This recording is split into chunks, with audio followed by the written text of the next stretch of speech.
போன October month இது ஒரு அழகான பூ வரும் அப்படின்னு சொல்லி என் ஹஸ்பண்ட் எனக்கு கிஃப்ட் பண்ணாங்க. ஆக்சுவலாக இது எப்படின்னா, அந்த மேலே வெங்காயம் மாதிரி இருக்குல்ல, அதை நம்ம வந்து சாயிலில் இல்லைனா இந்த மாதிரி தண்ணியில் போட்டு வைக்கணும். ஒரு ஃபுல் செட்டாக தான் கிடச்சிது இந்த ஜார். அதுக்கப்புறம் ப்ளஸ் வந்து மேலே இருக்கக்கூடியது. அதில் போட்டிருந்த இன்ஸ்ட்ரக்ஷன் படி பார்த்திங்கன்னா, தண்ணி விட்டுட்டு மேலே நம்ம இந்த டூம் மாதிரி இருக்க அந்த பல்பை வச்சோன்னா கொஞ்சம் கொஞ்சமாக ரூட் வந்து அப்படியே அழகான பூ வரும், ஒரு 2 மாதத்தில் வரும் அப்படின்னு போட்டிருந்து. அந்த கால்குலேஷன் படி டிசம்பரில் வரணும். நானும் இன்றைக்கி வரோம் நாளைக்கு வரோம் அப்படின்னு பார்த்து ஆனால் க்ரோத்தெல்லாம் சூப்பராக இருந்துட்டுது. பூவும் வரல, ஒன்றும் வரல. இன்றைக்கி ஜூன் 24 தூர தான் போட போகிறேன்.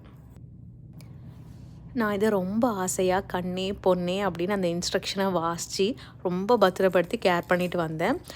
இனிஷியலாக வந்து கீழே ரூட்டும் நல்லா வந்துட்டு இருந்தது, மேலேயும் நல்லா லீஃப் வரல, ஏதோ ஒரு பெருசாக வந்துட்டு இருந்துச்சு. பூ மட்டும் வந்து பாடே இல்லை.